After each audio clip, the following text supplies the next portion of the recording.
গত দুদিন আগে সৌদি আরব থেকে আব্দুর রহিম নামে ঠাকুরগাঁয়ের একটা যুবক আমারে ফোন দিল। যুবক ফোন দিয়ে বলতেছে, হুজুর গত রমজানের 15 রমজান থেকে আপনারে ফোন দেই, কিন্তু আপনি ফোন রিসিভ করেন না।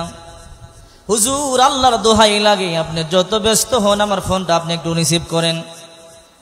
গত 2-3 দিন আগে ফোন দিল, চোখের পানি ছেড়ে ছেড়ে কান্না করতেছে। জিজ্ঞাসা করলাম, বাবা নাম কি তোমার? বলে আমার নাম আব্দুর রহিম। বাড়ি কই? আমার বাড়ি ঠাকুরগাঁ। কোথা থেকে ফোন করেছেন? বলে সৌদি আরব, বড় সমস্যা আছি হুজুর, কাজকর্ম নাই, রুমের মধ্যে আছি, বড় সমস্যার মধ্যে আছি। জানেন কেন ফোন দিয়েছেন? কি সমস্যা বলেন? বলে হুজুর আমি একজন অসহায়, হুজুর আমি বড় দুঃখী। কি সমস্যা আপনার? হুজুর আমার বাবার এমন কোনো কিছুর অভাব ছিল না, আমি ছিলাম একজন গায়ক, আর আমি শেয়ারের ব্যবসা করতাম। শেয়ারের ব্যবসা করা তো হারাম, কথা ঠিক না বেঠিক?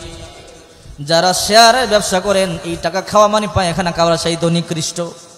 আল্লাহর কসম করে বলি, যারা শেয়ারের ব্যবসা করেন এই ব্যবসা ছেড়ে দেন। বলতেছে হুজুর আমি শেয়ারের ব্যবসা করতাম, দেখতে সুন্দর ছিলাম, আমার সব কিছু ছিল, নাচতাম গাইতাম, মুখের মধ্যে কোনো দাড়ি ছিল না। হুজুর আমার বাবার একমাত্র সন্তান আমি, আমার নাম আব্দুর রহিম।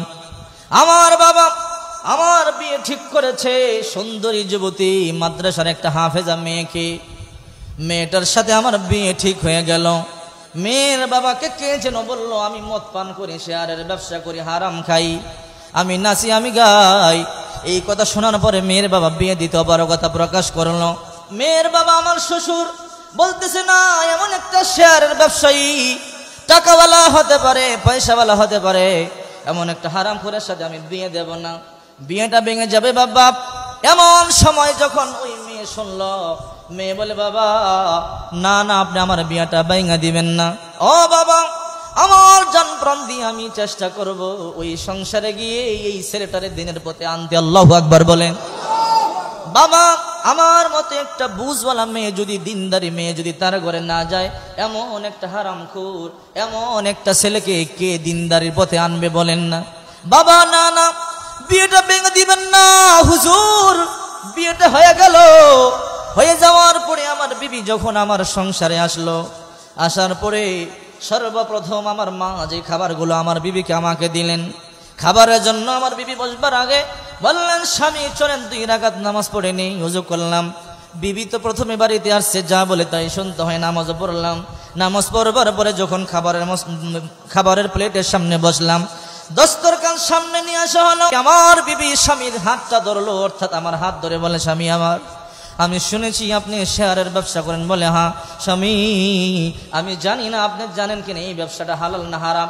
ও স্বামী জানি না জেনে করেন কিনা, না জেনে করেন এই ব্যবসাটা কিন্তু হারাম। আল্লাহর কসম করে বলি আপনার স্ত্রী হতে পারি, কিন্তু হারাম খাবার আমি খেতে পারি না। বলে বিবি খাও আমি ছেড়ে দেবে। বলে না। ও স্বামী আমার আমি না খেয়ে মরে যাব, তবে আপনার বাড়িও ছাড়বো না, যতদিন পারি আমি এই বাড়িতেই থাকবো, আমি মরে যাব তারপরও খাবো না।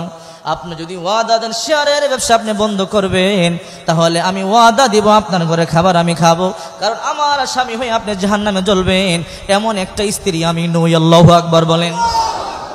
আপনি ওয়াদা দেন।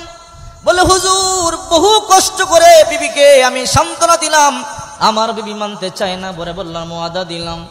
এরপরে বললাম, বিবি গো তোমার মতো একটা স্ত্রী যদি আমার ঘরে না আসতা, তাহলে এইরকম হারাম কাজ থেকে আমার কেউ ফিরাতে পারতো না। কথা বলেন ঠিক কিনা? হুজুর আমি ব্যবসা ছেড়ে দিলাম, হারাম ছেড়ে দিলাম, মুখের মধ্যে দাঁড়িয়েও রেখে দিলাম, কিন্তু ব্যবসা ছাড়বার কারণে আমার সংসারের মধ্যে অভাব দেখা দিল। পরামর্শ হলো, আমার আব্বা বলতেছে চলো তোমাকে সৌদি আরবে পাঠাইয়া দেই। হুজুর তখন আমার একটা মেয়ে হয়েছে, আমি সৌদি আরবে চলে আসলাম। আমার বিবি আর কলিজার টুকরা মেয়েকে যখন রেখে সৌদি আরবে আসলাম, আসার পরে টাকা পাঠাই বড় ভালো আছে, বড় সুখী আছে, কোনো সমস্যা নাই। কিন্তু হুজুর সবচেয়ে বড় দুর্ভাগ্যের বিষয় হলো গত 6 মাস আগে আমার বিবি আমার রেখে চলে গেছে। হুজুর এমন একটা বিবি হারায় আমি বড় দুঃখী, আমি বড় কষ্টে আছি, যার কারণে আমি দিনের পথ পাইলাম। হুজুর এমন একটা বিবি আমার জীবন থেকে চলে গেছে, আমি বড় কষ্টে আছি। আমি বললাম এই জন্য আপনি কান্না করেন নাকি ফোন দিয়েছেন? বলেন না। আরো ঘটনা। কি ঘটনা? বল হুজুর আপনার ওয়াজ তো মাঝে মাঝে শুনি, বড় ভালো লাগে। আমার একটা 4.5 বছরের একটা ছোট্ট মেয়ে আছে, এই মেয়েটাকে আমি মাঝে মাঝে ফোন করি, মেয়েটা কান্না করে। মেয়েটা নাকি সারাদিন মায়ের কবরের পাশে গিয়া কান্না করে, বিকালবেলা সবাই আনে, কিন্তু সবাই বুঝাইলো মেয়েটা কবরের কাছ থেকে আসে না। আমি মেয়েরে ফোন দিয়ে বলি, মা তোমার কি লাগবে বলো, সৌদি আরব থেকে তোমার জন্য পাঠাইয়া দেই। মেয়ে ফোন রিসিভ করে বলে, বাবা দুনিয়ার কোনো কিছু দিয়ে আমার তুমি শান্ত করতে পারবা না। ও হুজুর, ছোট্ট একটা 4.5 বছরের মেয়ে কি বলে? বলে বাবা আমি তো প্রতিদিন আমার মায়ের কোলে ঘুমাইতাম, আমার মা আমার মাথা আশ্রয় দিত, মা আমার কুরআন পড়ে পড়ে শোনাইত, মা আমার মাথার মধ্যে তেল মালিশ করে দিত, মা আমার খাবারগুলো খাওয়াইয়া দিত।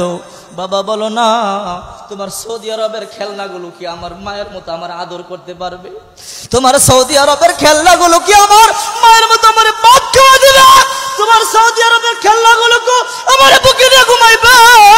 তুমি যদি আমার পুতুল কিনা দাও, বলো না তোমার পুতুলে কি আমার চুমু খাবে? বলে বাবা যদি তুমি আমার খুশি করবার চাও, আমি সৌদি আরবের খেলনা চাই না, আমার মাই না দাও। আল্লাহু আকবার বলেন। হুজুর মেয়েরে বুঝাই কিন্তু বুঝে না, বড় বুঝাই কিন্তু মেয়ে বুঝতে চায় না। জানি মায়ের আদর কিন্তু দুনিয়ার কেউ দেওয়া সম্ভব না, কথা ঠিক কিনা জোরে বলেন। হ্যাঁ যুবক ভাই, এখন ওই মা আছে, এই মা তোমার আছে কপাল বড় ভালো, বাবা আছে কপাল বড় ভালো। বান্ধবী চলে গেলে বান্ধবী পাওয়া যায়, চাচা চলে গেলে চাচা ডাকা যায়, মামা চলে গেলে মামা ডাকা যায়, বন্ধু চলে গেলে বন্ধু পাওয়া যায়। কিন্তু মার বাবা এমন একটা সম্পদ, একবার চলে গেলে কিন্তু আর পাওয়া যায় না, কথা বলেন ঠিক কি না? সব পাওয়া যায় দুনিয়ায়, সব পাওয়া যায়, কিন্তু মার বাবা এমন একটা সম্পদ, মা বাবা কিন্তু চলে গেলে পাওয়া যায় না। এই জন্য আল্লাহ কোরআনে বলেন, ওয়া ক্বাদা রাব্বুকা আল্লা তা'বুদু ইল্লা ইয়্যা ওয়া বিল ওয়ালিদাইনি ইহসানা।